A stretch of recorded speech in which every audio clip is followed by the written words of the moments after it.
At dahil nga patuloy ang mga projects ng ating barangay sa kanya-kanyang level, ay minabuti ng ating sanggunian at ng pangunguna ng ating punong barangay na maglagay dito ng mga pwesto para sa ating mga livelihood programs. At yan, part pa rin yan ng ating mga livelihood programs at magkaroon ng hanap buhay ang mga negosyanteng maliliit dito sa ating barangay.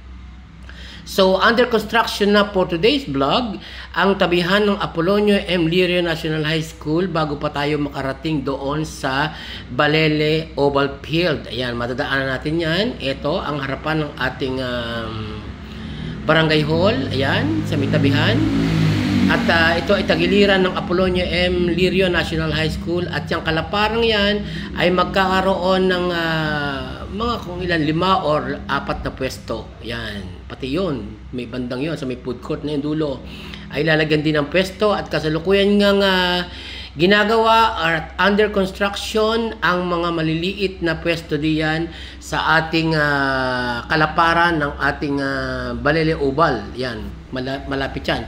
Yan ang entrance bago tayo makarating ng ating Balele Oval Field. At malaking bagay yung pwestong yan dahil yung ibang mga walang hanap buhay at gusto magnegosyo at kumita ng konti ay makakapaghanap buhay dyan at busy-busy nga ang ating mga workers for today's video. Ayan na nga.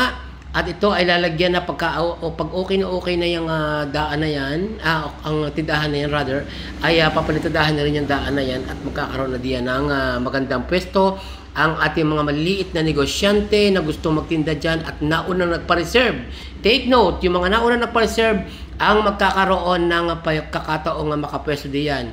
So, first come, first serve, ika nga, at nakipagpulong muna, nakikipitan noon pa at matagal ng reserve ang lugar na yan. So, binabalangkas na ng ating sanggunian kung ano pa ibang malalagay diyan at yung kalaparang yan ay marami pang pwedeng ilagay. So, iniisip natin na tayo makatulong pa rin sa ating mga kabarangay na gustong maghanap buhay at yung mga pwestong yan ang magsisilbing ika nga ay trademark ng ating mga negosyo at maliliit na may hanap buhay diyan sa harapan ng barangay at ng malapit diyan sa ating food court. So, ayan na nga yung kay Bessie yan, ay mapapalipat dito sa pinupunto ng ating video ito. Yan, sa harap na yan. Diyan lalagay yung kay Bessie, yung kanyang turon at lumpia at mga kakanin and everything at palamig.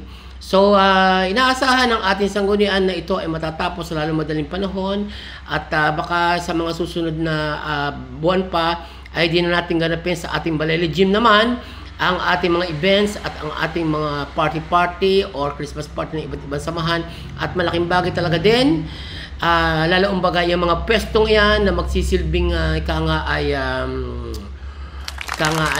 hanap buhay ng ating mga kabarangay. And thank you so much for watching. See you in my next vlog again.